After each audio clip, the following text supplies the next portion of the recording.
안녕하세요. IT 라이브 공작소 이츠맨의 안철준입니다. 안녕하세요. 헨이라고 합니다. 네, 반갑습니다. 자, 오늘 사실 화요일이에요. 저희가 이번에도 이츠맨이 월요일 날 하는데 특별하게 좀 긴급한 이슈가 있어서 저희가 화요일 날 라이브를 긴급하게 세팅을 좀 했고 또 관련된 이슈가 이슈인 만큼 뭐 좋은 차 얘기하기보다는 또 관련된 지식도 많으시고 실제 유튜버로 활동도 하고 네, 계시고 맞습니다. 여러 가지 또 블로그 활동, 작가로 활동하고 계시는 또 김혜니 작가님이랑 같이 또 MC를 보면 어떨까 또 분위기도 좋지 않을까 싶어가지고 또 그래 했는데요. 본인 소개 잠깐 부탁드리겠습니다. 안녕하세요. 저는 네. 모태미녀 모미라는 채널을 운영하고 있는 모태민요? 모태민요? 그 연상되게끔 만든 네. 거긴 한데, 네. 모태미녀 모미라는 채널을 운영하고 있고요. 네. 네, 개인 유튜버 외에 뭐 여러 채널을 지금 기획, 운영, 컨설팅 하고 있습니다. 오늘은 이제 유튜버 자격으로 이렇게 나왔고요. 평소에 이제 유튜브 운영하면서 진짜 저작권에 대해서 진짜 관심이 너무 많았거든요. 평소에도? 네. 그래서 저희 전문가님들에게 좀 이렇게 궁금증을 풀어가는 시간을 가져보도록 하겠습니다. 이번 이슈를 한번 정리해 주시긴 할 텐데요. 네네. 본인도 유튜브 운영하면서 좀 이런 내 거를 누가 좀 도용을 했다던가 많죠. 이런 거 좀 경험했던 적 있으세요? 이제 대표적으로는 네. 제 채널에 있는 그 영상을 30개를 퍼가신 분이 있었어요. 그래요? 네. 그래서 이게 알고리즘에 잡혀가지고. 좋아했던 거 아닐까? 그럼, 그럴 수도 있을 것 같긴 한데. 어떻게 됐어요, 근데? 이게 이제 그 유튜브 관리 페이지를 들어가면은 이제 저작권이라는 카테고리가 있어요. 그걸 네. 들어가면은 이제 쫙 이렇게 이제 침해한 내용들이 다 떠요. 네네. 그래서 이제 그거를 이의 제기를 하고 삭제 요청을 할 수가 있어요. 네, 유튜브 무슨- 측에다가? 네네. 그래서 이제 뭐 유예를 할 건지 아니면 바로 삭제를 할 건지 선택을 할 수가 있는데 저는 너무 화가 난 거예요. 네. 그래서 삭제를 해달라 하고 딱 클릭을 했는데 그 다음날 채널이 폭파됐어요. 유튜브가 폭파시킨 거예요? 네, 강경 대응을 한 거죠. 너무 했다. 이렇게 보는 거죠. 네. 폭파시킨. 아무튼 이번 이슈는 이제 그럼에도 불구하고 그게 걸러지지 않은 이슈인 거죠. 또 여러 가지 맞습니다. 또 저희가 논의해야 될 이슈들도 많이 있을 것 같고요. 사전에 저희가 좀 말씀드리고 싶은 거는 이번 이슈를 저희가 정리해서 말씀도 드릴 텐데 너무 이 이슈에만 포커스하고 싶지는 않습니다. 그래서 사실 이 이슈가 실제로 일어날 수 있는 그런 환경, 또 앞으로 우리 어떤 방향, 네. 지식재산권을 우리가 어떻게 봐야 될 것인지, 인공지능 서비스를 이용했을 때 지식적 재산권을 도대체 어디까지 허용해야 될지, 뭐 이런 얘기를 좀 나눌 거니까 너무 이 이슈에만 포커스하지 말고 좀 전반적으로 좀 다뤘으면 좋겠고 관련된 그런 이슈들도 올려주시면 좋을 것 같습니다. 네. 자, 허성현님 미녀, 모태미녀라고. 모태미녀라고. 모태비, 네, 그거 아닙니다. 모태. 그거 아닙니다. 네, 그거 아닙니다. 자, 그래서 오늘 그 두 분 전문가를 모셨습니다. 과연 이제, 사실 이제 그 저희가 여러 가지 유튜브라든지 관련된 기사를 보면 뭐 다양한 어떤 의견들이 있었는데도 불구하고 뭔가 전문가들의 의견을 제대로 반영했던 것들은 없을 것 같아서 오늘 저희 이츠맨에서 관련된 전문가 두 분을 실제 모시고 관련된 이슈를 한번 다뤄보고자 합니다. 그래서 KNK의 이준영 변호사님 나오셨습니다. 안녕하세요, 변호사님. 네, 안녕하십니까. 이준영 변호사입니다. 네. 자기소개를 해야 되나요? 그럼요. 예. 자기소개 부탁드리겠습니다. 제가 뭐 대한변협 인증 지식재산 전문 변호사인데, 이 분야에 뭐 제가 전문가라고 말을 할 수가 있겠죠. 뭐 저작권 사건도 많이 했으니까. 예. 혹시 뭐 말하다 틀린 부분이 있어도 좀 양해 부탁드립니다. 예. 알겠습니다. 예. 자, 오늘 목소리 좀 좋으신데? 원래 감사합니다. 이렇게 까시는. 어제 좀 늦게 자가지고 좀 이렇게 좀 다운된 상태예요. 사실은 뭔가 이렇게. 예. 알겠습니다. 예. 아무튼 오늘 이슈 네. 변호사님의 입장에서 한번 네. 의견 좀 주시면 좋을 것 같고요. 네. KK의 이광욱 변호사님 나오셨습니다. 안녕하세요. 강원도 이사입니다. 네. 네. 일단 벌써 이번이 세 번째 이제 출연인데 뭐 간단히 제 소개를 드리면 이제 변리사이고요. 이제 오늘 이제 다룰 이슈는 저작권 이슈예요. 근데 이제 사실 변리사가 주로 다루는 영역은 이제 특허, 상표, 뭐 디자인보호, 영업비밀 또는 이제 부정경쟁 방지법인데 오늘은 특별히 좀 이제 저작권 이제 그 관련해서 이제 저작권 이슈가 불거져가지고 오늘 한번 저작권에 대해서 한번 자세히 한번 다뤄보도록 하겠습니다. 알겠습니다. 자, 오늘 두 분 전문가들 잘 부탁드리고요. 뭔가 좀 첨예한 이슈가 있으면 두 분이 좀 싸우는 모습도 보여주면 좋겠습니다. 뭐 다른 의견이 있으면 말해볼 수 있는 거죠. 변호사님 좀 세실래나? 아니요, 제가 뭐 이거에 대해서 사실 변리사님들이 이게 뭐 여기 계신 분들 중에 잘 모르시는 분도 있을지 모르겠는데, 네. 기본적으로 지계산 쪽은 변호사보다 변리사님들이 훨씬 지식이 높아요. 아, 예, 알겠습니다. 변호사님들 네. 예, 그 변호사를 붙을 때 그 과목 중 지식계산은 아무도 가르치지 않아요. 옛날 사업고시든 변호사 시험이든 이걸 가르치지 않고 진짜요? 대부분 이제 되고 나서 실무에서 이거를 익혀야 되는데 이제 뭐 저같이 운이 좋아가지고 실무에서 그거를 이제 지지고 볶으면서 담당할 기회가 많으면은 이 지식을 익히는 거지만 대부분 변호사님들이 솔직히 말하면 변리사님들보다 지계산에 대한 지식이 없습니다. 그래서 야, TMI. 거기에 대본 써져 있나요, 혹시? 아니, 아니 뭔가 제가 TMI 강한데. 예, 아니, 아무것도 없는 걸 보면서 얘기하고 계세요. 예, 말씀하세요. 예. 자, 아무튼 그래서 네. 오늘 이슈가 조금 무겁긴 하지만 그래도 좀 네네네네. 이런 분위기로 할 거다 이해해 주시면 좋을 것 같고요. 또 여러분들 의견들 올려주시면 최대한 저희가 반영해서 관련된 질문들 좀 저희가 두 분 변호사님과 또 변리사님께 의견을 여쭙고 또 답변 드릴 수 있도록 할 테니까 또 많은 의견도 부탁드리도록 하겠습니다. 네. 자, 그래서 이제 시작하기 앞서서 현재 이 이슈에 대해서 뭐 모르시는 분들도 있을 것 같아요. 그죠? 네. 그래서 뭔가 한번 이번 이슈를 한번 간단히라도 한번 정리를 한 다음에 그 다음에 또 그 다음 스테이지로 얘기를 넘어가야 되지 않을까 싶어서 자, 그래서 김혜인 작가님께서 한번 이번 이슈를 간단하게 한번 정리를 좀 해주시면 네, 좋겠습니다. 진짜 간단히 한번 정리를 해봤는데요. 네. 리뷰엉이라는 과학 유튜버가 자신의 콘텐츠를 복붙하는 이제 유튜버를 고발하는 영상을 업로드를 해요. 그래서 복붙했다는 증거 영상도 포함이 됐는데, 거의 유명한 채널이죠. 이제 신사임당이라는 채널을 과거에 운영했었던 주원규 PD가 자신의 채널에서 우주고양이 김춘삼이라는 채널을 운영하고 있는 분을 인터뷰한 내용이었어요. 근데 이제 김춘삼 채널 운영자가 바로 주 PD님의 제자이기도 했었거든요. 약간 사족인데. 그러니까 이제 이 인터뷰는 우주고양이라는 유튜버가 대놓고 다른 유튜버의 콘텐츠를 복붙하는 방법을 알려줘요. 그래서 주원규 씨가 브라보! 이제 완벽한 방법인 것 같다. 그리고 실행을 하냐 마냐는 결국은 여러분의 선택이다. 이렇게 말씀을 해요. 그래서 이제 사건의 본질은, 사건이 아니죠. 이슈의 본질은 주원규 PD 본인이 표절과 모방을 합리화 및 장려하고 그 표절을 돕는 프로그램을 무료로 팔았다는 건데요. 대놓고 광고를 했다는 거죠. 그래서 우주고양이 씨가 이제 표절에 사용했다는 노아 AI가 바로 이제 주원규 PD가 모 대표와 함께 야심차게 시작한 사업 중 하나였다고 해요. 그래서 남의 콘텐츠를 가져다가 이제 표절하는 것도 문제고 그것도 자랑 삼아 대놓고 말한 것도 문제고 근데 이런 행위가 이제 장기적으로는 유튜브 생태계에 이제 파괴시키는 결과를 가지고 올 거다라고 해서 이제 많은 유튜버들이 분노를 한 거예요. 그래서 유튜브 공장이라고 하죠. 이제 소위 이제 공장에서 찍어내듯이 미세한 조정으로만 이제 많은 표절 영상을 만들어내고 또 표절하는 그런 채널이 나올 수 있는 환경이 됐어요. 이제 유튜브라는 플랫폼이 장기적으로 붕괴되지 않을까라는 우려가 이제 제기가 되는 거고, 이제 리뷰엉이님은 이제 고발 영상에서, 그러니까 오래전부터 유튜브 코리아에 접촉해가지고 해당 상황에 대해 자세히 설명을 해왔다.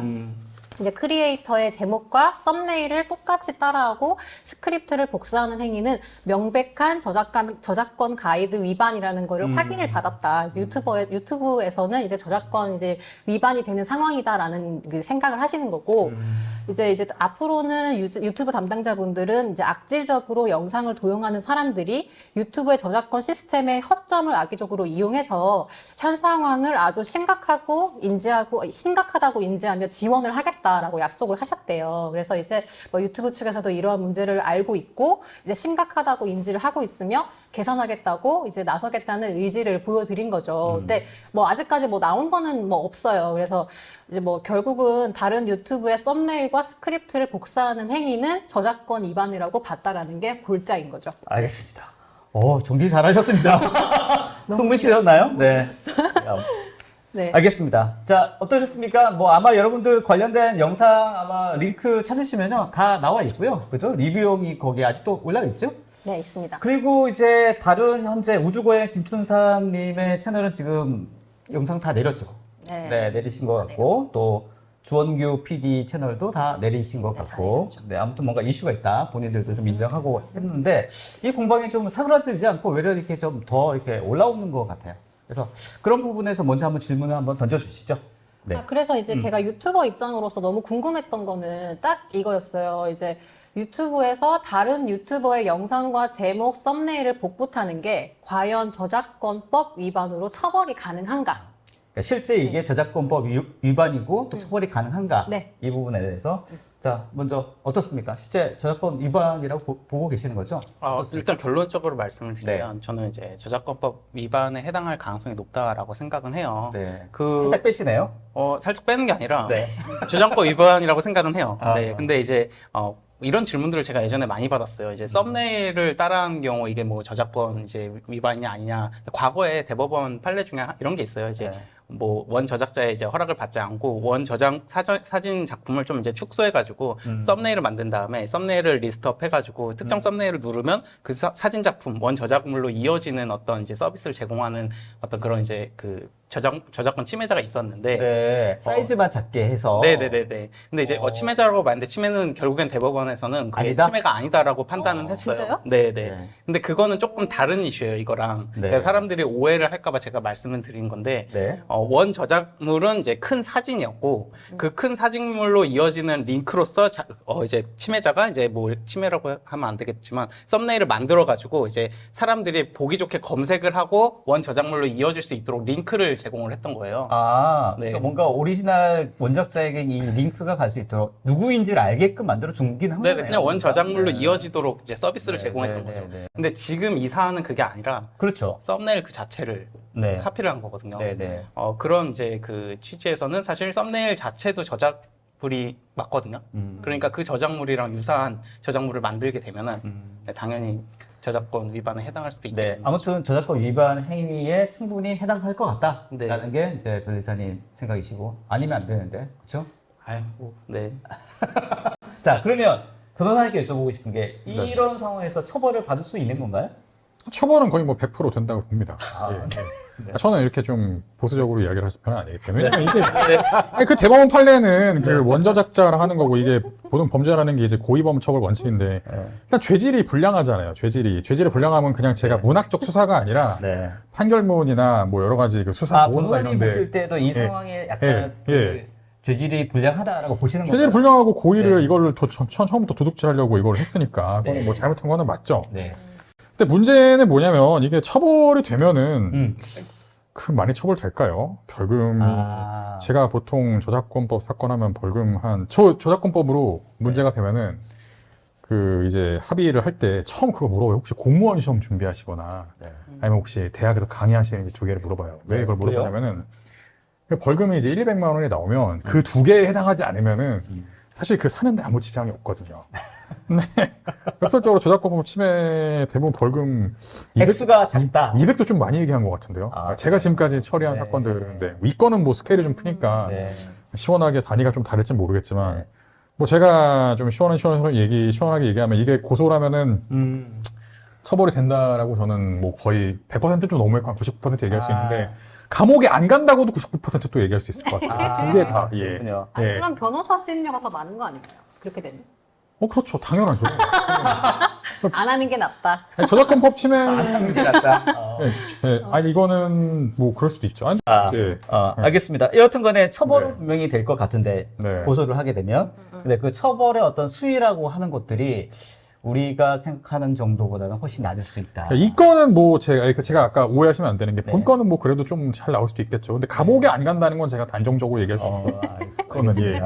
네, 저희가 뭐 감옥까지 생각한 건 아니고요. 전과 20범이거나 이런 거 모르겠지만. 아니 그러면 이런 선례나 판례가 혹시 있나요? 비슷한 비슷한 판례는 없죠. 근데 이제 이게 어떤 법의 구성이라는 게 어떻게 보면은 뭐 새로운 AI를 카피를 했다라는 게 새로운 점이긴 하지만 어떻게 보면은 이게 다른 사람의 썸네일이나 대본 구성 이런 거를 카피를 해서 뭐 동일하게 영상을 올렸다라는 건데 아니 이게 아니라 그냥 동일하게 내가 만든 게 아니라 최소한 그건 만들려고 노력이라도 한 거잖아요. 그게 네. 아니라 남이 만든 영상을 불법적으로 CD에 부어서 네. 100% 100% 똑같이 파는데 네. 그것도 실형이 안 나오고 그것도 지금 뭐 그렇게 처벌이 크게 안 되는 경우가 많은데 네. 이게, 근데 예. 예를 들면 이 케이스를 조금 더 한번 분석을 해보면 제 생각에는 네. 방금 변호사님 말씀하셨던 데 똑같은 영상을 그냥 카피해서 네. 배포했다. 이건 뭐 100%지. 누가 봐도. 예, 그렇죠. 근데 지금 이 우주고양이 김춘삼 씨가 예를 들면 지금 이거를 카피를 했던 게 뭐 얘는 썸네일 비슷하고 그죠? 그다음 스크립트를 어느 정도 비슷하게 하고 영상도 비슷하게 하고 비슷하지만 똑같지 않기 때문에 유튜브에서 못 고른 거잖아요. 그렇죠. 이거는 네. 다 따오긴 했어요. 같은 영상이긴 한데 아예 다른 영상인 거죠. 그게 이제 본질인 건데 네. 남의 지식을 불펌을 해왔다. 이거죠, 사실. 본질은. 그래서 어쩌면 그 주PD 채널에 나와서 나 이거 그냥 대놓고 카피했어 라고 하지 않았으면 혹시 또 이게 또 흐지부지 또 이걸 또 확인하는 것도 어렵고 이건 무슨 카피냐라고 얘기할 수도 있을 것 같은데 그런 부분에서는 어떻게 생각하세요? 실제로 네. 뭐 리뷰영이 씨가 우주고양이 김춘삼에 올라온 영상이 처음 썸네일을 보고서는 의심만 했었어요. 영상에도 그 얘기 나왔죠. 네네. 그죠? 그러다가 계속 보다 보니까 순차적으로 그 다음 올라오는 영상도 그렇고 그 다음도 그렇고 썸네일의 제목과 어떤 구성이 되게 유사했던 거예요. 그래서 사실 하나만 봤을 때는 이게 어떤 표현 형식이나 어떤 이미지나 배경을 좀 바꿨기 때문에 하나만 봤을 때는 사실은 실질적 유사성, 그러니까 이제 그 어떤 아이디어를 표현하는 방식에 있어서 저는 조금은 차이가 있었다고 생각은 해요. 하지만 여러 썸네일을 이제 한데 모아서 보면은 이게 어떤 글자나 어떤 배경이나 이제 그런 구도 자체가 상당히 유사한 게 시리즈 형태로 보이게 되거든요. 그렇게 되면은 이제 어떤 창작적인 어떤 표현을 따라한 거구나라고 이제 합리적인 의심을 할 수 있는 거죠. 그렇죠. 네. 적당히 했었어야 되는데 적당히 너무 했어요. 많이 노골적으로 했다. 음. 약간 이게 문제가 된 거죠. 또 예를 들면 변호사님 또 추가적으로 하실 말씀 있으신가요? 이거요? 네. 훅 들어왔죠. 제가 네. 이거 예를 들면 질문 한번 해주시죠. 질문. 이런 거에 대해서 네. 아까 다른 설레가 특별히 없다고 하셨는데 설레가 그쵸. 많이 있을 것 같아요. 설레는 많이 있죠. AI를 한 거가 뭐 판례가 누적되지 않은 거 일단 설레는 많이 있죠. AI는 예. 저희가 요 이슈는 다시 예. 조금 이따가 좀 이제 이따 다시 질문이 얘기할 것 있어가지고. 같고 그러면 그러니까 이제 제가 아마 많은 분들이 궁금해하실 것 같은데 뭐 예를 들면 썸네일이 있어 요런 컨셉은 진짜 괜찮을 것 같아. 그러면 요 컨셉을 조금 조용을 하고 뭐 내용도 요런 내용 괜찮을 것 같아.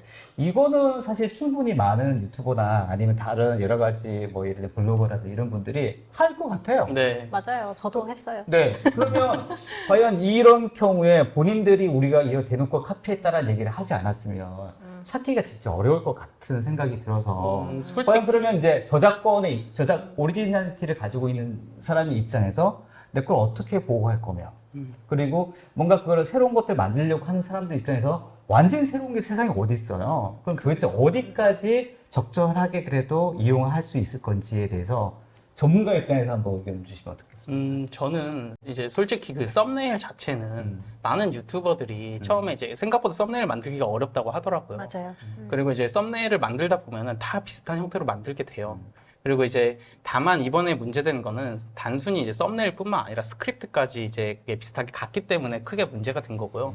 개인적으로는 이제 썸네일만 따라하는 케이스는 사실 많은 유튜버들이 피해갈 수 없다고 생각을 하고 특히 어떤 문자의 배치나 크기, 색깔 그리고 뭐 배경 뭐 이런 이제 구도 이런 거는 되게 비슷해요. 왜냐면 썸네일은 결국에는 이 영상을 보게 만들려는 거기 때문에 예를 들어서 카카오에 링크를 올렸을 때, 뭐 네이버 블로그에 이 링크를 올렸을 때 이 썸네일이 어떻게 하면 가장 눈에 띌까를 고려하다 보면은 문자는 뭐 어디에 배치하고 이미지는 어디에 배치하고가 거의 이제 약간 정해져 있거든요. 그걸로 하면 다 비슷한 거 아니에요? 네, 맞아요. 그래서 썸네일만 봤을 때는 단순히 썸네일 하나를 개별적으로 봤을 때는 이게 저작권 침해가 아닐 수도 있지 않나라는 생각을 하지만 이거는 시리즈로 카피했고 스크립트까지 이제 비슷하게 따라했기 때문에 저는 크게 문제가 된 거라고 생각을 해요. 네. 변호사님의 생각 때는 어떻습니까? 그 범위요. 네. 글쎄요. 이제 애매하긴 하죠. 플레이사님께서는 이제 네. 말씀을 잘 정리해서 하셨는데 결국은 이걸 판단하시는 분이 네. 변리사님이나 이 분야 네. 전문가는 아니거든요. 네. 결국은 이게 전문가도 있지 네. 않을까요? 뭐 그러니까 네. 전문가가 있죠. 실제로 예. 한국에 예. 이런 지식재산권 관련된 네. 소위 말해서 전문가 분들이 진짜 두 분 전문가 보시기에는 좀 어떻게 좀 광범위하게 계신가요? 아니면 좀 그렇게 많지 않으신가요?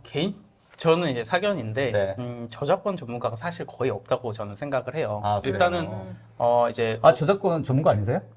변리사긴 해도 네. 이제 실질적으로 특허 상표 디자인 뭐 이제 부정경쟁 방지법 위주로 이제 많은 사건을 담당하지만 저작권 자체는 실질적으로는 이제 소송에 들어가면 변호사님들이 대리를 하고 판사님들이 판단을 하는 영역이긴 네. 해요. 근데 이제 요새 그런 이슈는 맞죠. 저작권법이 사실상 그런 이제 지식재산권의 일부고 특허나 상표나 디자인하고 같이 결부되어 있는 연결되어 있는 권리이기 때문에 실제 변리사가 이제 이거 어떤 이슈를 봤을 때 더 이제 판단을 잘할 수 있는 어떤 배경 지식은 다른 지식 주식지상권 백그라운드가 있기 때문에 이해는 잘 하지만 실질적으로 저작권만을 전문으로 하는 별사는 실질적으로 많지 않은 것 같고요. 저조차도 제가 이제 저작권의 전문가라고는 생각을 하진 않아요. 그러면 뭔가 저작권 이슈를 가지고 뭔가 소송을 했을 때 전문가가 없으면 이걸 어떻게 해야 돼요? 그거는 이제 그게 현실이라니까. 제가 얘기하려고 했는데 지금 제가 하려던 얘기를 지금 다 하신 거잖아요. 그런가요? 그러니까 그 네. 개별 사안별로 네. 이게 이제 실질적으로 어떤 아이디어가 어떻게 표현되어 있고 표현되어 있는 게 창작성이 있으면 저작물이거든요. 네. 네, 그러면 그 저작물이라고 인정이 되면 이제 상대방 저작물하고 이제 실질적 유사성을 판단하는 건데 그거는 네. 이제 소설을 잘 쓰거나 아니면 설득력 있게 이제 네. 판사님을 이제 이건 유사하다라는 걸 이 표현은 창작적 표현이기 때문에 이 부분은 아주 특징적인 구성이기 때문에 이걸 따라하는 거는 되게 이제 설득의 과정이 굉장히 그렇죠. 네, 네. 누가 어떻게 설득하냐에 따라서 네. 완전 다른 결과가 나올 수도 있고 그런 건가요? 글쎄요, 저는 좀 죄송스러운 말씀이지만 네. 상식의 연장이라고 생각을 해요. 왜냐면 이게 이제 지금 검경 수사권 조정이 작년에 이제 그 TV 작년 재작년 뭐 조국 장관 사태해서 그 법적으로 크게 큰 갑자기 변화가 조국 있었잖아요. 씨가? 네네. 네. 자, 근데 갑자기 제가 이야기하는 거는 이거 저작권 침해를 판단한 1차 담당자가 고소를 하면은 일개 경찰분이란 말이에요. 물론 요즘 경찰분들이 굉장히 스마트하시고 옛날에 비해서 되게 수준이 엄청 높아졌기 때문에 맡기고 이러면은 막 되게 수사를 잘 하셔가지고 뭐 정말 노력을 물론 변호사가 노력을 하지만 이렇게까지 숙고를 하셔서 해주셨구나. 그럼 그냥 무시하거나 이런 거 아닌데 그분이 경찰서에 당장 누가 강도질하러 오고 뭐 잡았고 이래야 되는 게 경찰서잖아요. 근데 네. 저작권 침해면 내가 하루 종일 보려고 내가 여기 딱 앉았다. 그런 경찰분은 없단 말이죠. 그럼 그분 입장에서도 볼 때마다 새로운 거예요. 근데 그분의 판단이 만약에 그분이 불송치 해버린다. 이거 혐의 없다라고 해버리면은 검사님도 그 의견을 따라가실 가능성이 상당히 높고. 현실적인. 네. 그리고 뭐 이거를 정말 굉장히 현실적이십니다. 당연하죠. 이런 대답 좋아요. 저는 제가 살면서 형사고소나 소송을 거의 막 1000개 정도는 해본 것 같은데 되게 법은 차가워요. 그 억울하다고 얘기했는데 뭐 길바에서 칼에 찔려서 내가 당장 뭐 죽을 것 같다 그러면은 누구나 거기에 그 사람을 비하면 약하지. 그렇죠. 약하지. 일단 저작권을 내가 이게 내 영상이 이거 사실은 뭐 예를 들면 저작권을 내가 누군가 침해를 해서 누구 유튜브가 도둑질당해서 망했다. 망하지는 않잖아요, 사실은. 그러면 이거를 내가 얼마의 피해를 당했고 뭐 망하지는 않지. 당연히 뭐 그렇죠. 누가 근데 장기적으로 망할 수도 있는데 네네. 당장 그거 가지고 바로 망하지는 않는. 당장 바로 망하진 않죠. 네. 그럼 뭐 그거를 그러면 당장 이제 급하지 않구나. 남의 이제 목숨과 재산이 있는데 이게 예를 들면 네. 근본적으로 사법 경찰력이 이렇게 있으면은 뭐 야. 판사님들도 있고 검사님도 계시고 다 우리나라가 이제 많이 수준이 높아졌기 때문에 다 일선에 계신 분들이 총명하지만 아까 이강욱 변리사님도 내가 저작권만 전문이라고 얘기했었다고 얘기하는데 저작권만 전문으로 하시는 분이 네. 계실까요? 그 뭐 판사님이 우리나라 저작권 사건만 할 테니까 저작권 네. 사건 아닌 거는 아니 그럼 이쯤에서 네. 질문을 해보면은 네. 좋아요. KNK의 그 네, 좀 네. 대리 좀 해달라 하면은 네. 안 하시나요? 저는 솔직하게 이야기합니다.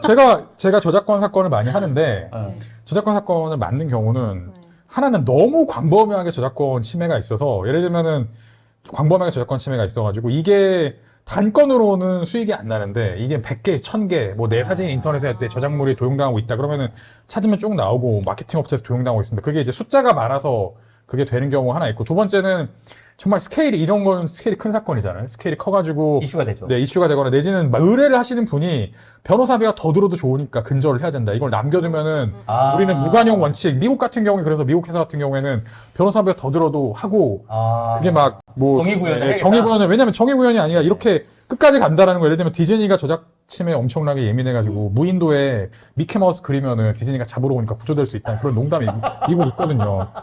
진짜인가요? 그런 농담이 있어요. 그러니까 무인도에 농담이죠? 농담이죠. 실제로 그렇진 않겠죠. 디즈니 무인도에 내가 갇히면 미키마우스로 이렇게 저작물을 그려놓으면은 이야, 근데 디즈니에서 잡으러 온다고. 약간 그럴 수도 있을 것 같다는 생각이 드는데. 근데 그거는 세 군데 해당이 안 하고 내가 이런 저작물이 있는데 예를 들면 내가 너무 정성스럽게 찍은 사진이 있는데 저 사람인데 저작권 침해 함명했다 그러면은 그냥 뭐 이거 수입료가 이거 받을 수 있는 돈의 3-4배 정도 됐을 것 같은데 그래도 하실 거냐. 알겠습니다. 그거 제가 솔직하게 아니, 근데 얘기하죠. 이제 네. 그래도 이게 네. 방송에 나오면은 네. 그 회사에 대한 홍보 홍보도 되는 건데 열심히 해보겠습니다. 저는- 이것도 아니고. 저는 저 오면은 지금까지 그런 분 오면 저는 솔직하게 이거 단가가 안 나온다. 그래도 쓰려면 해라 뭐 이렇게 얘기했으니까 그러면 아니 알겠습니다. 강가까지 나온다고요? 예외 없이 그럼 안 하시는 경우가 뭐 근데 대부분 좋아요. 많죠. 예. 이런 거 솔직하게 인정. 아니 근데 제가 예를 들면은 뭐 네. 까놓고 말해서 저작권 침해로 왔는데 제가 네. 수익료 한 500, 1000만 원 받아놓고 네. 그러니까 벌금 100만 원, 뭐 위자료 50만 원 나오면은 네. 그 제가 사실대로 얘기하는 거 아무튼 사기치는 거 아닌가요? 그거는? 현실은 그렇다. 네. 현실은 그렇다는 얘기잖아요. 네. 알겠습니다. 그래서 뭐 전문 네. 그런 네. 회사다. 네. 네, 결론은 자, 그래서 네. 약간 법률적으로 봤을 때는 여러 가지 음. 현실적인 문제점들이 있고 네. 말씀하신 지식재산권으로 터치하기도 약간 애매하고 그러면 지식재산권 말고 어떤 걸로 예를 들면 어프로치 할 수 있나요? 사실 그걸 말씀드리고 싶었어요. 만약에 이제 이 사건, 이 이슈에 이제 각 이제 사건, 이슈에 이제 사람들이 찾아온다면 저한테 저는 어떻게 얘기를 할 거냐면, 이건 지금 이제 유명한 리뷰영이 씨는 상당히 유명한 유튜버거든요. 그렇죠. 그러면 저는 이게 이제 그 저작권법은 당연히 주장하는 거, 저작권 침해는 당연히 주장하는 거고, 부정경쟁 방지법이라는 게 이제 예외적으로 있거든요. 그러니까 일반 경쟁 방지법. 네. 네. 그건 이제 뭐 타인의 상당한 투자나 이제 노력으로 이제 만들어진 어떤 이제 성과를 공정한 상거래 관행에 따라서 사용하지 않고 이제 무단으로 차용하는 행위를 이제 잡는 거거든요. 그럼 일단 기본적으로 타인의 상당한 투자나 노력이 들어간 이제 어떤 성과물을 이제 따라한 건데 어떻게 보면은 썸네일 그 자체만 따라 했을 때도 먹힐 수 있는 그렇죠. 네. 노력했잖아요. 그러니까요. 이제 그 유튜브 그 이제 채널 그 컨텐츠를 만들 때 실제 썸네일을 만드는 데 있어서 상당한 이제 노력이나 투자가 들어간다는 걸 명확히 입증이 가능하고 그게 이제 그 업계 사람들 사이에서 인정되는 부분이고 명확히 그걸 이제 따라 해가지고 따라한 사람이 어떤 경제적 이득을 얻었다면 걸릴 수 있거든요. 저작권 침해가 아니더라도. 네. 저는 그런 걸 좀 추가적으로 더 주장을 해서 저작권도 주장을 하고 부정경쟁 방지법에 이제 따른 부정경쟁 행위에도 해당한다 이런 걸 좀 주장을 해볼 것 같고 가끔 더 나아가서 이제 썸네일 자체에 어떤 진짜 이제 특이성이 있어서 썸네일만 보고선 특정 상품이나 서비스를 떠올리고 채널을 떠올릴 수도 있는 거잖아요. 그렇죠. 뭐 그런 경우에는 이제 나아가서 상표권으로 이제 그 확보하는 경우도 있거든요. 상표권으로. 네, 네. 네. 왜 그 다른 얘기죠. 그건. 되게 신뢰 가는 그런 말씀. 제가 했던 얘기랑 근데 모순되는 이야기가 아니에요. 배치되는 이야기가 그렇긴 아니에요. 한데 저는 뭔가 이렇게 화이트한 이미지를 저랑 다르게 하고 계신데 저는 저는 그러니까 부연 설명할 기회를 아니, 좀 왠지 주세요. 이겨주실 것 같은 그런 느낌이 종합 나요, 선물 지금. 세트를 해야지만 그 중에서 하나라도 이제 건져내서 결국 이겨야 되는 거거든요. 그렇죠. 네, 그래서 저는 그러니까 그 예를 들면 지식재산권으로도 소송을 하고 네. 부경법으로도 소송하고 두 가지를 다 했을 다 때 이제 뭐 넓은 범위에서 보면 다 지식재산권 안에 포괄될 수도 포함되는 있어요. 거예요. 네, 네. 네. 그러니까 주장할 수 있는 권리는 다 주장하는 거예요. 지금 저희는 저작권에 대해서 얘기하고 있지만 네. 저작권에 해당 안 되면 부정경쟁 방지법, 부정경쟁 방지법에 해당 안 되면 상표권, 네. 디자인권 다 걸어버리는 거예요. 이 경우에는 부경법으로도 충분히 그러면 이 경우 저는 사실 제가 그러니까 이거 100% 판단할 수 없는데 제가 예시를 하나 드려드릴게요. 제가 좋아요. 이름을 말할 수는 없고 월 그 1년 매출 몇백억대의 젊은 사람들한테 굉장히 그 핫한 브랜드나 이런 데를 이제 대리해 본 적도 있는데 말해도 되지 않나요? 마르디 맥크리티 아닌가요? 그렇죠. 네. 저희가 이제 네, 판사님이 그 인정을 하셨는데 어떤 걸 인정하셨어요? 이게 부경법 적용된다는 거예요. 근데 네. 판사님 좀 연배가 있으신데 네. 잘 못 들어본 느낌이더라고요. 이게 나이가 좀 있으셔서 그런지. 네. 그리고 저한테 처음에 이게 되는지 한번 알아보라고. 부경법 진짜 되는 게 맞냐. 내가 생각했을 때는 당연히 이 정도 브랜드면 되는 게 아니냐. 물론 저희가 이제 받아냈고 당연히 받아낸 게 맞는데 마르디 맥크리디 정도 돼도 판사님이 한번 되는 거 맞나요? 라고 물어볼 정도인데 이게 이 영상 시청하고 계신 분들의 브랜드가 부경법에 적용이 될 수도 있겠죠. 뭐. 아니, 그 물론, 사건을 조금만 얘기해 네. 주실 수 없나요? 좀 궁금하실 수도 있을 것 같아요. 그게 이제 그러니까 간단히. 어떤 악질 셀러가 그 마르디 맥크리디가 이제 팔고 있는 상품의 모든 디자인 구성이나 배치를 똑같이 해가지고 이름만 바꿔서 이제 영상으로 파는 그런 거죠. 근데 이제 아까 말한 것처럼 뭐 걸릴 만한 거는 워낙 많았어요. 걸릴 만한 거는 워낙 많았는데 근데 이제 이게 저희가 사실 부정경쟁 방지법 같은 경우에는 뭐 세트로 들어가는 거긴 하지만 이 부분이 이제 중점을 당한 거거든요. 어떻게 보면 이제 의뢰인 입장에서 마르디 맥크리디가 대한민국에서 젊은 여성들이라면은 누구도 모르지 않는 유명 브랜드인데 이 브랜드를 과연 판사님이 유명 샤넬이나 뭐 에르메스 이런 것처럼 유명한 거라 인정할 거다 할 거냐 뭐 그 정도까지는 아니더라도 어쨌든 유명 브랜드 인정할 거냐. 그런데 이제 딱 재판을 갔는데 그 판사님들 남자님 판사님, 여자 판사님들도 마르디 맥크리디 20, 30대 여성들이 있는 거 아닌가 10대나. 근데 이제 네, 맞아요. 40, 50대 분이 이렇게 딱 앉아가지고 마르디 맥크리디가 뭐지? 좀 이렇게 생각을 하면서 이게 마르니로 착각 착각하신 거 아닐까요? 좀 그럴 수도 있어요. 나는 기사나 이런 거를 저희가 보내드렸는데 네. 이걸로 되냐라고 얘기를 하시니까 제가 더 찾아들어서 몇백 개 정도 보내니까 그때 끄덕끄덕 하시더라고요. 네. 그러니까는 뭔데 이제 몇백 개 대부분 여기 자기 브랜드가 인터넷에서 한 몇백 개 있으세요? 그거는 아닐 것 같거든요, 제 생각에는. 그 생각보다 쉽지 야, 않았어요. 그러면 네. 말씀하신 건 부경법으로도 뭔가 진짜 유명하지 않으면 네. 또 이것도 현실적으로는 좀 애매한 부분도 있을 수도 있다. 네. 실제로 그걸 법으로 판단하시 이게 진짜 유명한 브랜드라고 확실히 인정을 해야 되는데 네. 뭐 그런 상표도 그렇다면 유튜브도 더 할 나위 없고 제가 근데 좀 보완해서 설명을 드리면 네. 이제 이 마르드 맥크리드는 같이 협업을 해서 진행을 했었어요. 아, 그래서 그래요? 결국에는 네. 이제 승소를 해서 되게 좋게 이제 해결된 케이스인데 이게 패션 업계의 특수성이 있었던 거예요. 패션 업계는 일단 매출액이 1,000억, 2,000억 이런 곳이 상당히 많거든요. 그러다 보니까 여기서 이 같은 패션 업계에서 동종 업계에서 어떤 기업이 주지저명하다, 유명하다라는 걸 인정하기에는 결국 상대적인 거거든요. 근데 유튜버 같은 경우는 구독자 수가 중요할 수 있을 것 같아요. 그렇죠. 네. 그런 차원에서 제가 판단하기에는 100만 이상, 적어도 제가 보기엔 한 50만만 돼도 그 주지하다라고 인정받을 수 있지 않을까 생각하는데 제가 이제 유튜버 구독자 수가 얼만큼 돼야지 유명한지는 모르겠지만 적어도 50만이 되면 얼마 인정받는 정도 것 같아요. 해야지 유명하다 볼 수 있는 거예요? 50만이면은 상당히 탑이죠. 네네네. 100이면은 정말 탑이고. 지금 같은 경우는 그 리뷰영 씨가 거의 200만 가까이인가요? 잘 모르겠어요. 200만 원, 100만은 넘었어요. 네, 100만 넘은. 상당히 대학- 유명한 유튜버더라고요. 네.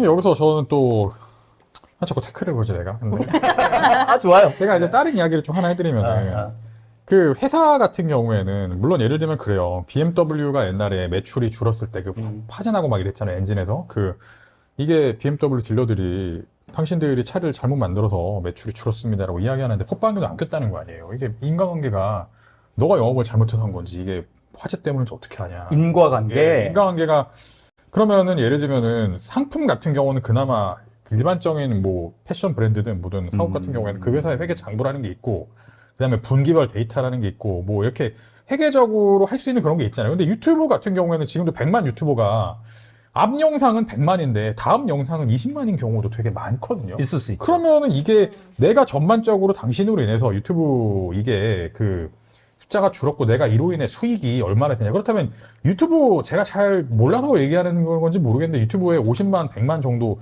그 이상이면 모르겠지만 이분이 자기 수익을 100%다 세금 내면서 이분이 그런다는 거 아니에요. 대부분 유튜버들이 자기 수익을 보면 그 100%다 세금 내면서 전부 다 그 순수익이 얼마고 내가 이게 회계사를 써가지고 세무사를 써서 그게 정확하게 내가 이로 인해 손해라는 거를 도출해낼 수 있나요? 네. 있나요? 네. 그러면은 이게 인과관계까지 인정받을 수가 있나요? 대부분 유튜버들이 인과관계가 인과관계. 네. 근데 이제 뭐 어느 시청자가 뭐 어디에서 네. 뭐 네. 어떻게 영상을 시청했는지를 잘 모르기 때문에. 네네. 그리고 뭐 장기적으로 네. 이것 때문에 수익이 결정타를 받아서 내려갔다는 거는 인정하기는 어려울 것 같아요. 그러니까 그게 일단 앞부분의 수익이라는 게 사실 제가 만약에 예를 들면은 거기는 그러면 모든 그 재무제표가 있다는 그런 거죠. 그러면 거기까지는 그렇다 치는데 예를 들면은 그게 내가 줄었다라는 부분 인과관계가 더 입증하기 어려운 부분이라고 저는 생각해요. 그러면 이제 통계적으로 그런 게 있어야 될 것 같아요. 네. 그러니까 표절한 유튜버가 네. 컨텐츠를 올렸는데 갑자기 내 컨텐츠, 오리지널 컨텐츠의 조회수가 갑자기 급감을 했다는 그 지표가 여러 개가 있다면 가능하지 않을까요? 제가 제 경험상은 어렵습니다. 왜요? 그러니까 예를 들면은 자, 대부분 이거 너무 디테일하게 들어가고 있어. 너무 디테일하게 들어가고 있어. 아무튼 네. 키는 네. 인과관계를 증명하는 것도 부경법을 확인하는데 처벌받는 데는 문제가 없는데 이게 내가 처벌을 받아서 내가 얼마의 손해를 입었는지 그치. 얼마의 손해를 입었는지는 머니가. 그러니까 제가 여기서 말씀드리고 싶은 게 이제 수사나 이렇게 고소나 이런 거 민사법을 하다 보면 이제 판사님들이든 검사님들이든 경찰관님들은 그래서 얼마라는 이슈에 대해서 굉장히 민감하거든요. 저희가 생각했을 때는 이 정도는 합리적으로 지난달에는 한 200 했다가 이번 달에는 한 10만 줄었으니까 이 정도는 인정될 수 있는 거 아니냐라고 해도 그 특정이 안 되는 경우가 상당히 많아요. 근데 다만 이제 그 저작권이든 민사소송이든 변론의 전 취지나 전반 형사는 아니라고 쳐도 전 취지상 이 정도 금액은 직권으로 손해로 인정할 수 있다라는 거를 하는 조항이 없는 거는 아닌데 그게 그렇게 자주 활용되는 건 못 봤어요. 결국은 이거 손해가 얼마입니까? 이 손해라는 걸 저희는 인정을 못 하겠습니다라는 게 제가 기본적으로 여러 번 보던 그런 관점이거든요. 상당히 어렵겠다, 그죠? 네. 그 리뷰 엉이님이 아직까지 뭐 고소 고발을 했다 이런 내용이 있나요? 나오지 않고 있기 때문에 아직은 없죠. 네, 아직은 아직은 없기 없죠. 때문에 근데 리뷰 엉이님뿐만이 아니라 다양한 유튜버들이 오늘 영상을 리뷰형님께서 보셔야 될 것 같은데. 좀 이렇게 법률 자문 같은 거 받으시면 좋을 것 같아요. 자, 아무튼 지금 들어오신 분들 저희 그 진행하고 있는 내용들 잘 따라오고 계시죠? 혹시라도 이게 야 이거 변호사님 너무 어렵다 얘기하시면 바로 말씀 주십시오. 네, 제가 말씀드리도록 하겠습니다. 자, 중간에 잠깐 질문들 한두 개만 소개를 하고 그 다음 화제로 한번 넘어갔으면 좋을 것 같은데요. 네, 질문도 좀 올려주시죠. 자, 박지원님 부경법에 대해서 또 이렇게 설명까지 쫙 해주셨네요. 지재권 걸릴까 봐 출처 담겨요. 이것도 지재권 걸리나요? 설마. 안 걸리죠. 네. 안 걸리죠. 네. 자, 문태진님은 질문이 되게 긴데 뭐 한번 두 분 변호사님과 변리사님이 한번 보시고 혹시 그냥 한 개 정도 그냥 너무 길어가지고 좀 네네네. 체크하기가 어려울 것 같은데요. 조금 짧은 거 위주로 그냥 하나만. 닭인데 잠시만. 잠깐만요. 좀 의미 있는 거를 했으면 좋겠는데. 그러니까요. 주석을 달면 음. 쓰고 첨삭했다는 논문을 어떻게 가져다 썼다는 건지 이제 구체적인 태양이 어떤 건지 들어봐야 될 것 같고 단순히 이게 주석을 달고 어디 출처 표시를 했다고 해서 저작권 침해가 아닌 건 아니에요. 그건 이제 결국에는 이게 어떤 사람이 이거를 만들어낸 창작했는지에 대해서 성명 표시권이라고 해서 그걸 표시해 주는 거에 불과하지 저작권자가 문제 삼으면 당연히 저작권 침해가 될 수도 있는 거죠. 네. 자, 질문 하나 더 보겠습니다. 윤성호님이 저희가 지난번에 이광훈 변호사님 그 라이브를 들으셨어요. 네네네. 그러니까 웨비나에 저작권 오픈소스라는 명언을 남기셨다고. 저작권은 네. 오픈소스. 그런 의미에서 100% 카피하지 않고 약간만 수정했다고 하면 저작권법 위반이 아닌지 궁금하다고. 이게 수정을 했더라도 음. 어떤 이제 창작적인 어떤 그런 표현, 창작성이 인정되는 표현 부분을 그대로 내포하고 있으면 야, 그거 너무 네. 어렵잖아. 그러니까 이제 실질적 유사성을 판단할 때 네. 어느 부분을 변형했는지 변형된 부분이 뭐 퍼블릭 도메인 그러니까 되게 일반적인 부분인지 아니면은 창작성이 인정되는 표현 부분을 변형한 건지 변형을 했지만 거의 그대로면 저작물 침해고 변형을 했는데 원 저작물을 포함하면은 2차적 저작물이니까 또 침해고 네. 이게 되게 이제 복잡합니다. 네. 김재우님 질문 하나만 이거 짧으니까 한번 보죠. 썸네일이 유사하다고 하는데 어떤 기준으로 판단할 케이스 바이 케이스겠지만 대략적인 그래도 뭔가 일반적인 기준 같은 게 있지 않나. 진짜 이거는 네. 판사님 마음이고 이게 썸네일이 유사하다라는 거는 썸네일 1과 썸네일 2를 구체적으로 대비 판단을 하는 거예요. 네. 봤는데 문자의 구성이 실제 폰트가 동일하고 글자 크기 동일하다. 그리고 배경에 어떤 이제 우주의 핵을 지구의 핵을 표현한 이미지 자체가 뭐 동일하게 써 있다. 생체만 다르다. 네. 뭐 그런 걸 다 일일이 주장을 해서 구성 1, 2, 3이 각각 대비해서 봤을 때는 상호 차이가 없다. 표현에 있어서. 그러면 유사하다고 판단되는 거고 아니라 일부 구성이 차이가 있어서 전체적으로 봤을 때 창작성 있는 표현 부분이 다르다 그러면 다르다고 판단이 되는 거예요. 그래서 실제 봐야지 알 수 있는 거예요, 이거는. 네. 걱정 봐야 되네요, 그럼. 그러니까요. 봐야 되는 거네, 결국. 걱정 봐야 되네. 봐야지 알 수 있는 거예요. 머리 아픈데. 자, 알겠습니다. 일단 전반적으로 이제 이번 이슈에 대한 내용들, 뭐 지적재산권하고 또 아까 부경법 말씀하셨죠. 여러 가지 법률적인 해석에 관련된 내용들도 한번 전체적으로 한번 짚어봤고요. 또 다른 어떤 이슈가 있습니다. 그게 네, 이제 맞아요. 인공지능 관련된 부분이죠. 그 부분 한번 질문 좀 정리를 하고 말씀해 주시죠. 결국은 이 문제가 어떤 문제로 봉착을 하게 되냐면은 주원규 PD 한 명이 처벌받고 아니죠 그 리뷰 뭐 고양이 그분이 처벌을 받고 우주고양이 김수사. 우주고양이 분이 처벌을 받거나 뭐 노아 AI라는 프로그램이 사라지기만 하면 앞으로 이제 AI 시대에 이런 문제가 없겠느냐는 거죠. 근데 그렇지가 않다는 걸 모두가 알고 있잖아요. 그러니까 대 AI 시대에 지식을 손쉽게 베끼고 대량 생산할 수 있는 시대가 됐다는 거를 주영규 PD님이 증명을 한 셈이에요. 어떻게 보면. 근데 이미 이제 그림이나 글쓰기 같은 거는 뭐 다양한 영역에서 이런 문제가 발생을 하고 있단 말이에요. 그래서 이제 영상에서도 이런 게 이제 자유롭지 않다라는 거를 보여줬단 말이죠.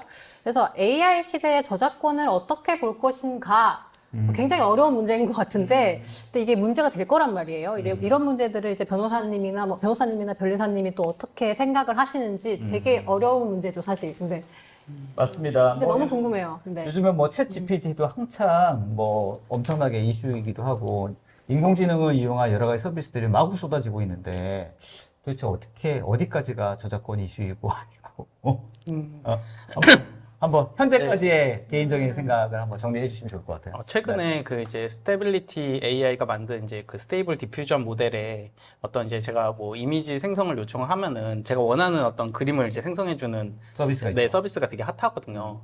근데 이제 그거 관련해가지고 요새 이슈가 이제 많은 게 이제 두 가지 이제 그 문제가 있는 것 같아요. 첫 번째는 그 이제 스테이블 디퓨전 모델을 이제 만들기 위해서 학습시킨 데이터가 있을 거 아니에요. 그 데이터를 제공한 사람 입장에서는 내 데이터가 함부로 이게 사용이 된 거니까 이거 저작권 침해 아니냐라는 거고, 그 학습 모델, 그러니까 그 학습 데이터를 이용해서 만든 모델에다가 내가 어떤 이미지 만들어줘 했는데 만들어진 이미지가 타인의 저작물을 침해할 수도 있는 거예요. 그 두 가지 이슈가 있어요. 네. 실제로 그 AI 모델에 이제 학습을 하면서 이제 게티 이미지라는 회사의 이미지를 사용한 것 같다라는 이제 정황이 보여지는 이미지가 나왔어요. 이게 AI 모델에다가 어떤 이미지 만들어줘 했는데 게티 이미지가 살짝 글자가 블러 처리돼가지고 나와 있는 거예요. 아. 네, 그래서 이제 게티 이미지 쪽에서 이거 우리 이미지를 활용해가지고 맞는 거구나. 네, 만든 거구나라고 수할 수 해서 있겠네. 소송을 걸었고요. 네. 그러니까 내 데이터 맘대로 활용하지 말아라. 그런데 만약에 이제 그 AI 모델을 이용해서 이미지가 나왔는데 우연찮게 타인의 이미지랑 완전 동일할 수도 있거든요. 그럴 수도 있죠. 네, 그거는 그 자체로 당연히 침해이기 때문에 저작권 네. 침해이기 때문에 이렇게 두 가지 이슈로 저는 정리가 될 것 같고요. 음. 이제 저는 그렇게 생각해요. 이제 앞으로 그러니까 그 데이터 소유자의 어떤 이제 수익을 극대화할 수 있는 어떤 시장이 열릴 수도 있겠다. 네, 결국엔 게티 이미지가 여기서 승소를 하게 되면 그 이제 스테이빌리티 AI 회사에다가 나 수익 나눠줘라고 할 수 있는 거죠. 그럴 수도 있죠. 네, 아예 쓰지 못하게 할 수도 있겠지만 나 수익 나눠줘 할 수 있는 거예요. 그게 네. 유튜브가 이제 콘텐츠 아이디라는 걸 만들어가지고 한 게 그거잖아요. 그러니까 내 그 저작물을 침해하는 것처럼 보이는 게 나왔는데 너 어떤 조치할래?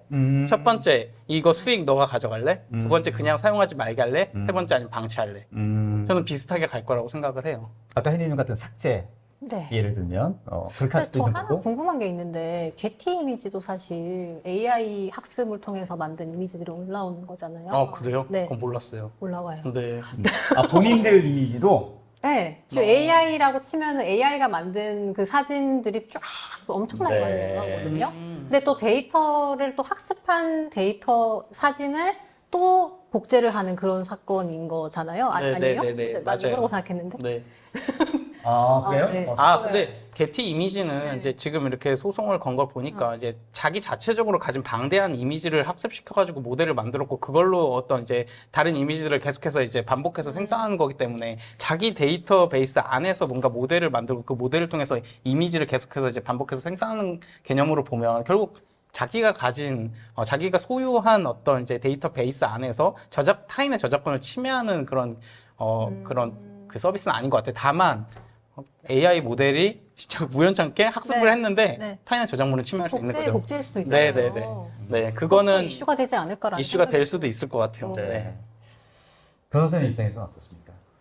되게 인공지능. 인공지능이 결국 뭐 아, 여기 안에 아무것도 없는데 계속 보시는 아니 얼굴에 제가 어제 잠을 많이 못 자서 인공지능이요. 그래서 결국은 그 얼마 전에 일론 머스크가 트위터 인수한 게 그 공공연한 이유가 그거잖아요. 그 챗봇에 대한 그 데이터베이스를 축적하기 위해서 지금까지 대화한 내용들을 하기 위해 그런다는 건데 글쎄요. AI로 인해서 뭔가 저작권 침해가 문제가 되거나 또는 뭐 새로운 저작물을 만드는 건 이제 시작 단계에 있으니까 앞으로는 시작 예, 더 많은 이런 일이 있을 거로 생각을 하고요. 맞아요. 법이라거나 제재라는 거는 결국 후행을 하는 거니까 결국은 후발적으로 따라가고 결국은 못 따라가는 거잖아요. 결국은 못 따라가고 옛날에는 뭔가 사기치는 사람이 뭐 더 머리가 좋으니까 그거를 뒤늦게 당하다가도 결국 잡고 이랬는데 AI가 발달하는 속도를 인간이나 이런 제도가 따라갈 수 있을까? 여러 가지 면에서 법조인으로서는 사실 많은 위기감과 이거 어떻게 될까? 사실 전 뭐라고 얘기하기보다는 위기감을 저도 모르겠는데요. 아. 위기감과 저도 모르겠는데라는 답을 좀 드리고 싶고 다만 솔직해서 솔직한 제 생각은 다만 제가 이제 생각은 네. 회사 홍보에 너무 안 좋을 것 같아요. 어떡하지? 아니, 솔직한 걸 좋아하시는 분들도 있어요. 제가 뭐 회사 홍보를 하러 나온 건 아니니까 아니, 뭐 그렇긴 하여튼 한데 간접적인. 네, 그 KK 빼.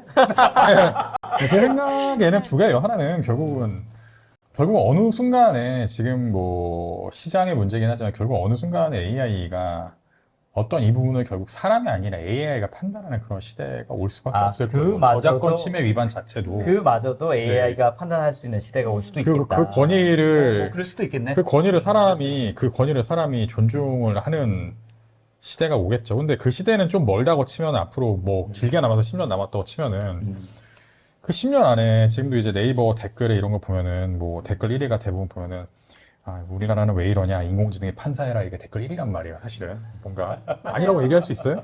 사실이잖아요, 그거는. 네. 뭐 그 댓글 꼭 옳다고 얘기. 내가 얘기를 못했는데 본인이 얘기했으니까 뭐 AI 네. 법조인 마음 이런 편하게 얘기할 수 있겠네. 근데 그게 뭐 그게 꼭 옳다고 얘기하는 거 아니고 뭐 그분들이 법에 대해 오해하고 계신 부분도 물론 있겠지만 네, 네, 제가 말을 네. 하는 거는 네. 저작권에 대해서 뭐 후행적으로 따라가거나 뭐 못 따라가거나 이런 뭐 AI를 못 따라가거나 이런 부분은 사람이니까 어쩔 수 없다 치지만 적어도 지금 법 제도 안에서 위법을 하거나 이런 부분에 대해서는 우리나라도 미국이나 이런 데처럼 엄격하게 처벌을 하고 그거에 대해서 제가 아까 인과관계 이런 게 입증받기 어렵다고 얘기했는데 네. 인과관계 입증하기 어려우니까 그런 거 하셔도 됩니다 이런 얘기 하는 게 아니라 그런 것도 좀 잘 인정을 하는 그런 좀 그러니까 얼마 전에 제가 판사님 중에서 그럼 어떻습니까? 그러면 네. 해외 같은 경우는 이런 부분에 대해서 저희보다 훨씬 더 엄격하게 당연히 그렇죠. 그렇게 법이 되어 있나요? 그렇죠. 미국 아니 해외라는 거는 다 그렇게 얘기할 수는 없고 그래도 미국 우리나라가 뭐 얘기되면. 우리나라가 뭐 많은 나라보다 선진국이니까 그런 네네, 나라보다 해외라고 낫죠. 얘기하는 네. 뭐 제가 말한 뭐 미국이나 이런 나라랑 비교하면은 네. 우리나라에 비해서 저작권이나 이런 보호가 더 잘 됐고 강화돼 있다고 이야기할 수 그럼 있어요. 저희도 약간 그런 방향으로 가는 건가요? 그러니까 가야 되겠죠?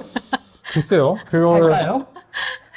저는 전혀 아닐 수도 있다고 간다고 생각해요. 해요. 사실. 근데 그게 네. 이제 그 법률 시장도 사실상 FTA 이후로 네. 개방됐다고 치면 유튜브가 지금 어딜 DMK 로 개방돼요? 뭐 어떻게 아니, 개방됐다는 그러니까 게 개방된다고 치면 네. 네, 결국에는 미국을 네. 따라갈 수밖에 저는 없다고 생각을 해요. 저는 방향은 제가 사이 좋으신 거 맞죠? 좋아요. 네. 약간 좋으신 것 같더라고요. 네.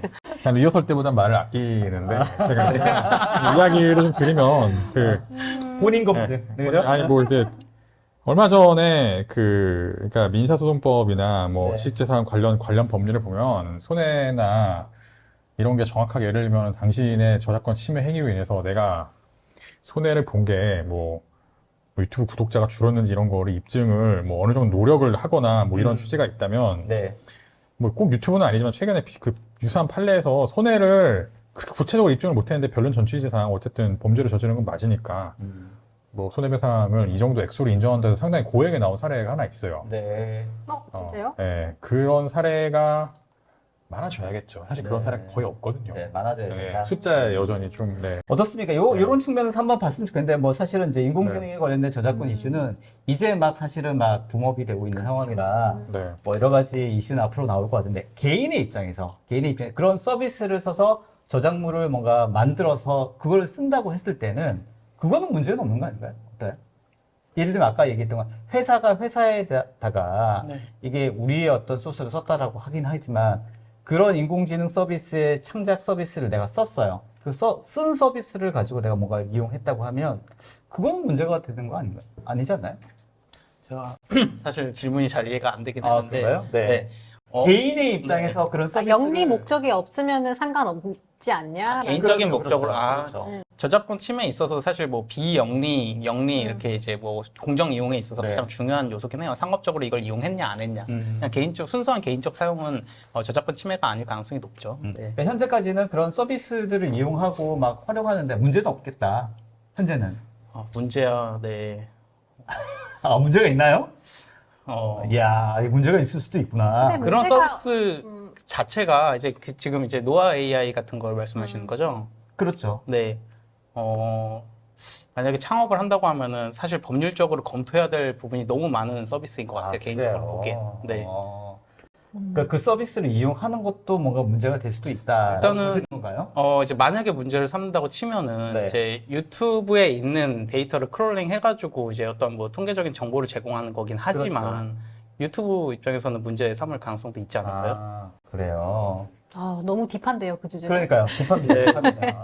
네. 그러니까 이제 결국에는 이제 사용자 입장에서는 큰 피해가 없을 수 있지만 그걸 이용해가지고 뭔가를 서비스를 이용하다가 뭐 이제 그 서비스가 종료될 가능성은 항상 있는 거죠, 지금처럼.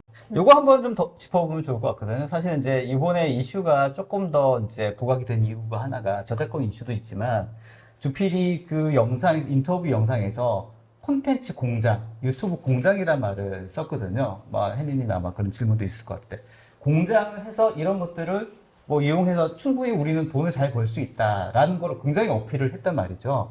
그래서 그게 뭐 사실은 돈 버는 좋은 재테크 방법이라고 생각하는 분들도 있을 것 같고 그걸 은근히 조장했어요.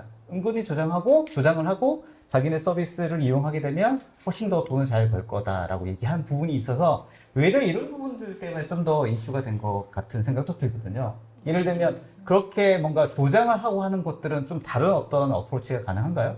그러니까 예를 들면 부경법이라든지 아니면 뭐 지적재산법 말고 약간 이건 좀 법은 미수를 처벌을 원래 안 해요. 미수가 처벌한다고 적혀 있지 않은 이상은. 그런가요? 네, 미수라는 거는 네. 그법 이론적인 이야기를 하면은 그러니까 두 개가 있는데 과실도 처벌한다고 되어 있지 않은 이상 처벌하지 않아요. 과실치사.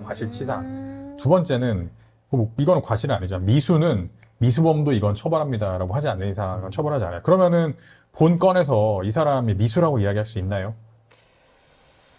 내가 미수를 했다. 범죄의 어렵구나. 범죄의 결이라는 건 법이 상당히 어려워. 구체적이어야 되는데. 네. 그래서 주원규 PD님은 사실 네. 처벌받으실 가능성이 매우 낮고 그런가요? 저도 궁금한 게 방조에는 해당되지 않나요? 방조가 있으면 본범이 있어야 되는데 본범이 네. 어디 있죠? 본법은 여기 지금 이미 저지른 사람.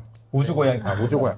그 그러니까 이 본건에 대해서는 처벌될 수 있다고 생각해요. 근데 죄송합니다. 주원규 PD가 뭘 했죠? 여러분 뭐 동원 그 약간 홍보한 그거 문제 삼고 있는 거 아닌가요? 그렇죠. 그걸로는 안 될 것 같아요. 당신의 선택입니다. 뭐 그거는 안 될 것 같고. 그게 아니라 서로 뭐 최소한 어느 정도 비즈니스 관계가 있다거나. 어느 정도 그 정도는 돼야 된다고 생각합니다. 직접 또 예. 1대1이어야 되네요. 직접적으로. 꼭 1대1 아니더라도 어느 정도는 그게 뭐 그 1대1 정도로는 가능하더라도. 방조의 정범의 방조에 뭐 저는 쉽지 않다고 그래서 생각합니다. 수익을 수여한다든지 뭐 모르겠지만 뭐 예를 들면 수익 시효까지는 아니었는데 뭐 방조 요건이라는 꼭 수익 시효거나 그런 건 그런가요? 아닌데 제가 생각했을 때는 이게 뭐 굳이 따지자면 이런 거죠. 명백하게 불법 행위인지를 알면서 이제 그런 불법 행위를 저지를 수 있는 방법을 알려주고, 그거에 대해서 이제 뭐 기술적으로 어떤 조치를 취할 수 있음에도 오픈 플랫폼에서 조치를 취하지 않았을 때 이제 민법상 이제 불법 행위 책임에 해당할 수 있다라는 판례가 옛날에 있긴 했거든요. 네. 비슷한 취지로 적용할 가능성은 그러니까 그 리뷰. 그러니까 지금 제가 죄송합니다. 제가 말을 좀 바꿔야 될 것 같은데 네? 이분이 한 얘기가 다이렉트로 죄송합니다. 제가 이거 잘 알고 먹어가지고 이거 보면 이분이 한 얘기를 다이렉트로 우주고양이 김수환이 따라했다는 얘기예요. 이분이 이렇게 하시면 됩니다라는 걸 보고 네. 내가 따라해야지 해서 그렇게 터졌다는 거예요. 그게 그렇게도 볼 수도 있으나 그렇게 보기에는 그러니까 네. 증거가 없는 거 아니잖아. 제가 이거 보고 따라했습니다라고 과연 누가 가서 진술할까요? 그런 거는 그렇죠. 아니죠. 예, 그럼 그럴 그게 가능성이 적어도 근데 네, 이제 네. 여기서도 네. 뭐 다시 조금만 더 얘기하자면 리뷰용이님께서 이 영상을 통해서 되게 격분한 그런 자기 목소리를 냈는데 그 다른 것보다도 야 이거 진짜 기발한 방법인데 이렇게 하면 볼 수 있겠네요. 이게 뭐 선택은 여러분의 몫이지만 굉장히 기발한 아이디어입니다라고 해서 이런 방법을 굉장히 쓰면 돈 벌겠다라는 분위기를 만든 것 자체에 되게 격분을 했더라고요. 영상에서 보면. 네, 맞습니다. 네네. 그럼 뭐 죄질의 불량성에서 다뤄질 수는 있겠죠. 이렇게 똑같은 거를 갖고 네. 처벌을 받는데 뭐 네. 죄질이 불량하다. 네. 그럼 근데 일단 근데 죄질이 불량하려면 죄가 성립을 해야 되는 거잖아요. 그러네요. 그냥 방조가 성립을 할지는 좀 의문이 있습니다. 저는. 네. 알겠습니다. 그럼 예. 법정에서 다퉈야 되겠네요. 네. 아무튼 이거 좀 전문가분들과 말씀을 나눠보니까 감정적인 걸로 하나도 도움이 안 되고 실제로 팩트를 가지고 얘기를 해야 되는 게 굉장히 중요하다라는 생각이 드네요. 네. 근데 우리나라 약간 법정이 감정법 아니요, 법정은 감정적이지 않죠. 그게 오히려 문제랄 수도 있습니다. 법정은 네. 그게 이제 우리나라 법이 이제 독일법이잖아요. 뭔가 예를 들면은 소위 말하는 이제 엘리트 법관이 법에 숙련된 사람이 누가 판결해도 동일한 판결이 나올 수 있을 정도로 뭔가 감정을 배제하고 모든 사안을 개별적으로 보는 게 좀 특징이고 미국 같은 경우에는 배심원이 판단하잖아요. 배심원이 판단한다는 게 저희도 그렇지 않나요, 좀? 배심원 판단 뭐 국민참여제법 말씀하시는 네, 거예요? 맞습니다. 뭐 그거는 대부분 실무상 잘 안 돼요. 그래요? 여러 가지가 이유인데 잘 안 네, 된다고 네, 보시면 돼요. 네. 네. 잘 몰라서. 네, 일단 그렇군요. 네. 좋습니다. 네. 그다음에 또 다른 어떤 네. 이슈가 있나요? 제가 이제 마지막으로 질문을 해볼 좋습니다. 텐데요. 음. 이제 유튜버 입장에서는 제가 커뮤니티에 굉장히 많이 들어가 있어요. 왜냐하면 정보 공유가 굉장히 중요하기 때문인데요. 그러니까 유튜브 커뮤니티에서 가장 정말로 많이 나오는 질문이 이거예요. 제 탑인데 이제 뭐 어디까지 쓰는 게 이게 저작권이 안 걸리냐 이거예요. 그래서 그러니까 썸네일처럼. 네, 데드라인이 이제 저작권 안 걸리는 꿀팁이라면서 공유가 엄청 많이 되거든요. 그 그래서 실제적으로 그렇다. 네, 뭐 그러니까 이제 뭐 자기 뇌피셜이겠지만 뭐 경험에 의한 거겠지만 노래방 소리는 38초까지 써도 된다. 뭐 음원은 8초까지면 안 걸린다. 뭐 영상물은 1, 2초 정도만 넣는 거는 위반이 아니다. 그리고 이제 흔히 짤이라고 하죠. 이제 드라마나 영화 같은데 표정이 막 엉망진창이라든지 막 인상적인 거를 캡처해가지고 그 장면을 캡처해서 영상 중간중간에 포인트로 넣는단 말이에요. 이 정도는 또 안 걸린다. 뭐 이렇게 얘기를 해요. 근데 이제 뭐 오늘 이제 방송을 보면은 뭐 건 바이 건으로 좀 이렇게 처리되는 것도 있는 것 같긴 한데, 근데 우리 전문가님들이 보셨을 때 요런 것들이 네. 저작권법에 걸릴까요? 왜 웃어? 왜 웃어요? 이런 질문을 하도 많이 받아요. 아, 하도 많이 그러니까 받아서. 이게 네. 되게 영상을 정말 일반인들은 진짜 궁금하다니까요. 궁금한 사안인 거야. 이게 하루에도 수십 개씩 올라와요. 한번 이렇게. 정리를 한번 딱 해주시죠. 네. 아, 일단 영상을 다시는 안 올라오게. 5초를 뭐 5초 정도 되는 분량을 이용하면 안 걸린다. 아니면 뭐 이제 음원에 무슨 뭐 옛날에 뭐 그런 게 이제 8마디 이상을 베끼지 않으면은 뭐 이제 표절 시비에서 벗어난다. 아, 그거는 이제 아니고요. 그러니까 옛날에는 이제 8마디 이하면은 이제 표절 시비에서 벗어날 수 있었던 기준이 조금 있었던 것 같아요. 컨센서스가 있었는데 지금은 그렇지 않고요. 8마디 이내더라도 만약에 한 뭐 3마디인데 음원에 3마디인데 그게 사람들이 딱 3마디만 듣고 어떤 노래인지 바로 떠올릴 수 있고 이거는 대박 표현이야 라고 하는 거면은 그 3마디 따라해도 저작권에 걸리는 거예요. 아. 네, 그러니까 이제 결국에는 창작성이 인정되는 구간이 어디냐. 근데 그거를 짧지만 거길 따라했다. 그럼 저작권 침해에 해당할 수 있는 거예요. 창작성이 인정되는 구간이라는 걸 조금 더 풀어서 아, 좀 그거를 얘기해 네, 예를 주실 수 있나요? 들어서 네, 쉽게 초딩도 알아듣게. 카톡 메시지 날리면 무슨 소리 나요? 까똑. 나죠. 네. 그거 따라하면 어떻게 될까요? 되게 짧은데. 소리 되게 짧거든요. 네. 한마디도 안 되죠. 네. 1초도 안 되지. 그거 따라하면 어떻게 될까요?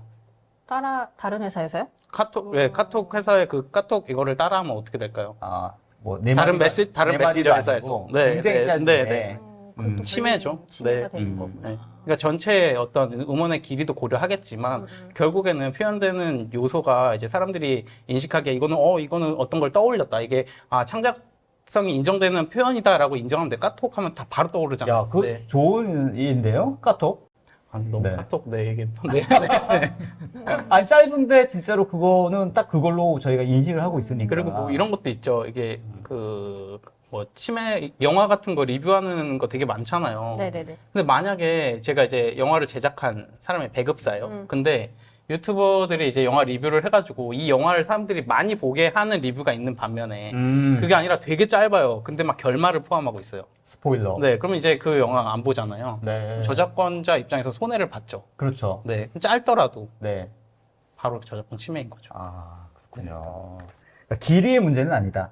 저는 길이도 고려는 하겠지만 고려는 하겠지만. 네, 그 다양한 요소들이 고려하는데 결국에는 따라한 부분이 어느 부분이냐, 네, 그게 저작권자한테 그러니까 약간 손해를 보게 만드느냐, 이게 되게 중요할 것 같아요.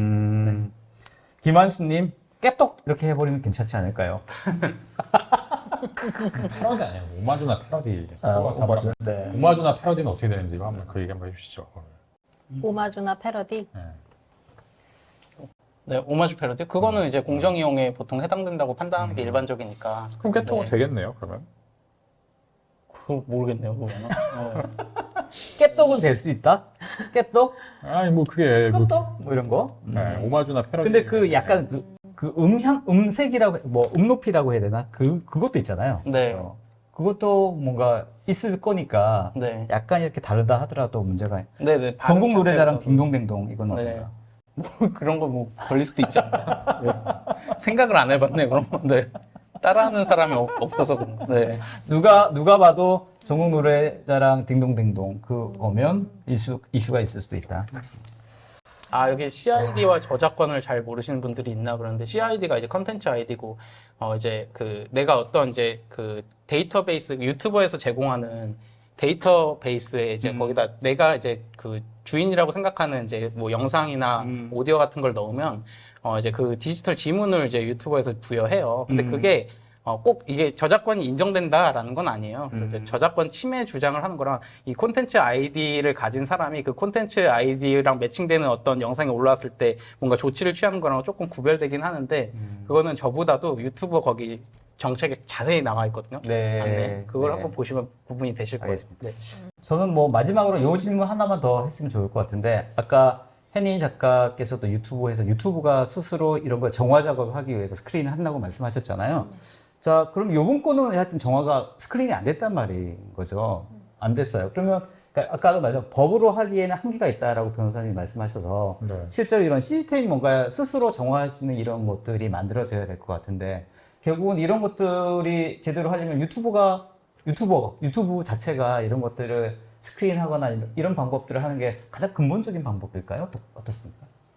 근본적인 방법은 아닐 수도 있겠죠. 왜냐하면 지금도 유튜브 저작권 정책에 대해서 뭔가 뭐 임의적으로 자기 멋대로 판단한다 뭐 그런 게 있잖아요. 근데 그걸 판단하는 주체가 근데 그게 어떻게 보면은 사람이 아니라 예를 들면은 아니 뭐 사람이라고 하더라도 그거에 대해서 어떻게 보면은 그 회사 내부의 자력망이면서도 아까도 이런 질문들이 많은데 결국은 대외적으로 이런 거를 해결을 원칙적으로 해줄 수 있는 그런 어떤 기술이나 그 기술을 베이스로 한 프로그램들이 개발되고 이러면 좋을 것 같은데요. 사실 지금 나라 간의 국경이라는 것도 있고 법은 또 나라 가면 다 적용되는 거고 뭐 근본적으로 이거 만약에 리비옹이 같은 그 이분 같은 피해자를 중국 사람들이 입은 거 따라해가지고 막 올리고 이러면 답이 없는 거잖아요, 지금. 그러니까 일단 여러 가지 뭐 한계가 있겠죠. 근데 결국은 제도적으로나 이런 부분은 한계는 있지만 근본적으로는 이거에 대해서 판단을 할 수 있는 더 고도의 기술과 악화가 양화를 구축한다 이런 말처럼 뭐 네. 이런 동영상 제대로 못 걸으면 유튜브도 언젠가는 뭐 만국의 길을 걷겠죠. 근데 어떻게 보면 알겠습니다. 유튜브가 자체적으로 자극을 해서 더 훌륭한 기술을 만들어서 그걸 검증을 하거나 질문이나 의견 댓글 잠깐 띄워주시겠어요? 방금 지금 이런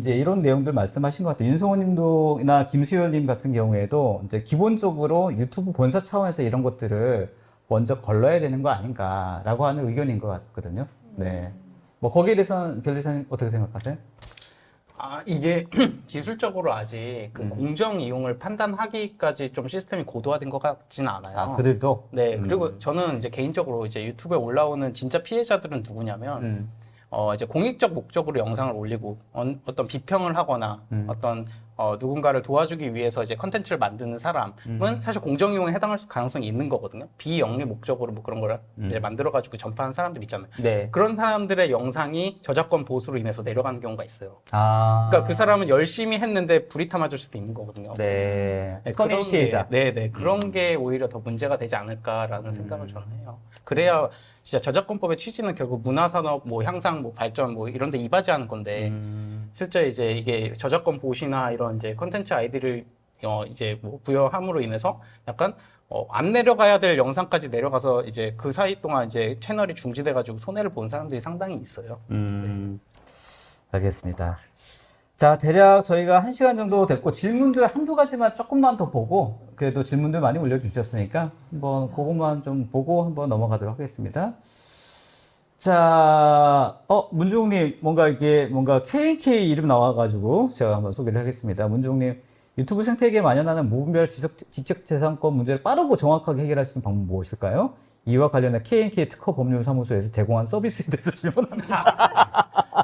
아시는 야, 분도 아신데. 이런 서비스 있나요? 일단 이런 당연히 서비스는 있죠. 있습니까? 네, 당연히 있죠. 예.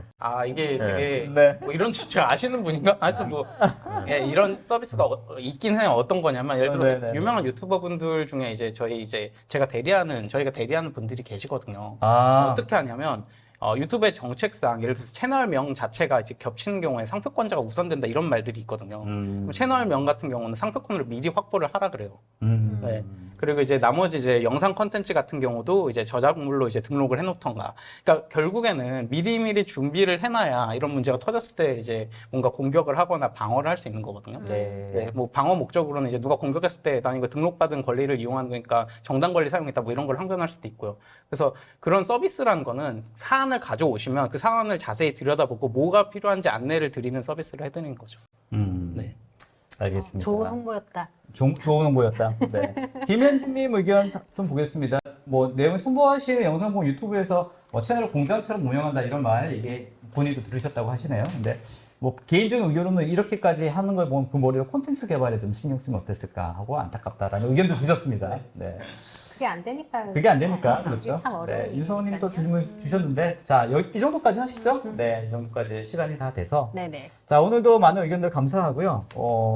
마무리로 한번 뭐 두 분 의견들 한번 주셨으면 좋을 것 같아요. 오늘 사실은 좀 어려운 주제이기도 하고요. 네, 맞습니다. 법률 얘기 나오니까 벌써 변호사님 말씀하시니까 뭔 말인지 잘 모르겠어요. 그래요. 죄송합니다. 제가 이렇게 누구나 이해할 수. 제가 원래는 조금 더 직관적으로 쉽게 설명을 하는데 그렇습니까? 좀 이렇게 아까 자기 검열을 하다 보니까 좀 뭔가 그런데 오늘 느낌에 그건 확실히 네. 있었던 것 같아요. 그냥 네. 감정적으로 하기보다는 아까도 얘기했지만 네. 이게 법과 뭔가 어떤 규율과 관련된 어떤 규칙 이걸 생각했을 때는 좀 더 우리가 냉정하게 바라볼 필요가 있지 않을까. 네. 네, 이게 진짜 그런 측면에서 좀 이 이슈를 바라보는 게 좀 중요하겠다 이런 생각이 들 것 같습니다. 대학에서 강의도 하시잖아요, 그죠? 아니요? 제가 합니다. 여기. 아, 왜 자꾸 이렇게 저를 괴롭히려고 괴롭히는 질문을 좀 아까도. 내가 봐도 아닌 것 같은데. 아, 근데 하여튼 변호사님 굉장히 캐릭터 독특하시고 재밌습니다. 그러니까 굉장히 왜냐하면 독특하세요. 변호사님 중에서 이렇게 말씀하시는 분들이 별로 없어요. 굉장히 어깨 막 힘들어가고. 원래 컨셉이 좀 다른데 제가 네. 오늘 정장을 입고 왔으면 좀 제대로 하려고 그랬는데 네. 좀 제가 최근에 와이프가 출산하기도 하고 내일 건강검진이기도 하고 TMI다, TMI. 어제 진짜. 새벽 2시까지 제가 마약 사건으로 이렇게 그렇습니까? 뭐 네. 오다 보니까 진짜 예. 너무 재밌었어요. 자, 김완수님, 이제 어려운 법률 얘기라도 재밌게 시청했습니다라고 또. 네, 방금 전에 감사합니다. 2탄도 준비해 주셨으면 합니다. 2탄 뭐 할까? 또 뭐가 터져야 되는데. 사막여우님께서 또 네. 올려주신다고 하시니까. 유석현님, 미리미리 준비하는 게 중요하다고 말씀 주셨던 것 같고. 알겠습니다. 좋은 의견들 감사합니다. 자, 이치맨 쪽 시그니처 질문 하나씩만 하고 마무리하도록 하겠는데요. 이준영에게 이강욱에게 지적재산권이란?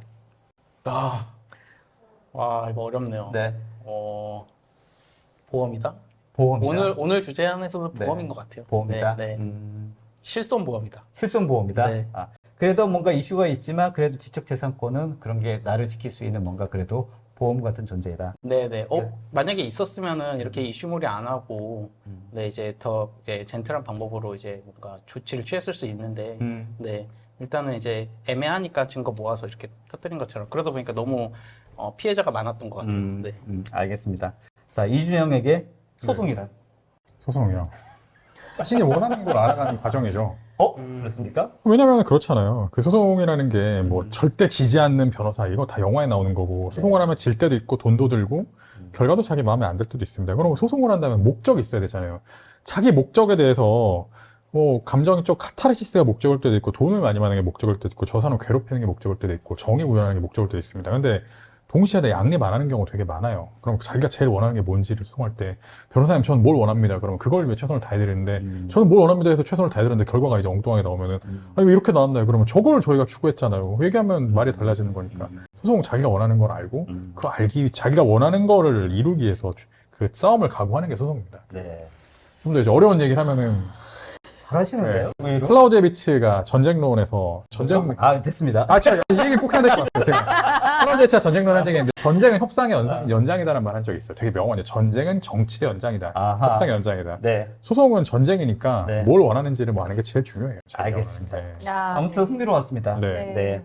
너무 재밌었어요. 자, 1시간 정도 저희가 잘 다녀왔고요. 자, 우리 혜니 작가님 마무리 소감 그래도 오늘 공동 뉴스 나오셨는데. 네, 오늘 진짜 유튜버로서 나왔는데 그 얘기 안 했다. 지난번에 사실은 첫 번째 이치맨에서 사실은 나오셨어요. 사회자는 아니었고, 네, 게스트로 나오셨는데, 그때 되게 돌아가시면서 되게 슬퍼하셨어요.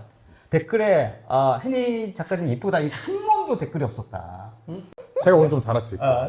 네. 좀 달아주십시오. 지금 제 아이디로 말고 다른 아이디로 좀 댓글 없는 것 같은데, 댓글 좀 달아주셔야지. 안 옵니다. 감사합니다. 네, 아무튼 소감 좀 부탁드리겠습니다.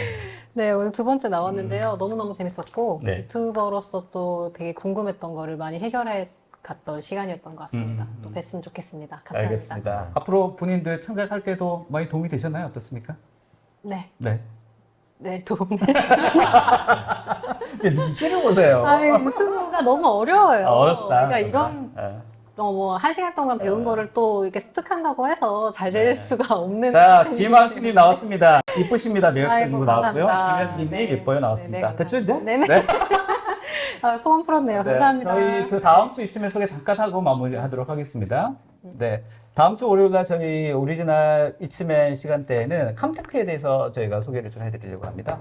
자, 스마트폰이 이슈가 있지만 또 스마트폰 이후의 세상은 어떤 기술들이 혁신을 해 나갈 것인가에 대해서 IoT 전략연구소의 김학용 소장님을 모시고 저희가 또 한번 풀어보도록 하겠습니다. 다음 주 월요일에도 많이 사전 시청해 주시면 좋겠습니다. 자, 오늘 좀 관련된 이슈를 가지고 오늘 좀 급하게 좀 이슈를 좀 다뤄봤고요. 뭐 진행 사항이라든지 이런 것들에 대해서 조금 어색하고 저희가 바로 저희 리허설 없이 했거든요. 그래서 그런 내용들에 대해서 조금 얘네들 무슨 소리 하는 거야 라고 너무 하지 마시고 그래도 하나하나 얘기 들어보신 내용들 중에서 그래도 도움이 되실 만한 내용도 있을 것 같으니까 그런 내용으로 이해해 주시고 혹시라도 궁금한 거 있으시면 KK 연락 주시면 좋겠습니다. 자, 5시 9분인데요. 오늘 오후 잘 마무리하시고 좋은 저녁 보내시고 저희는 다음에 좋은 콘텐츠로 또 인사드리도록 하겠습니다. 자, 네. 두 분 수고하셨습니다. 네, 감사합니다. 감사합니다. 예. 네.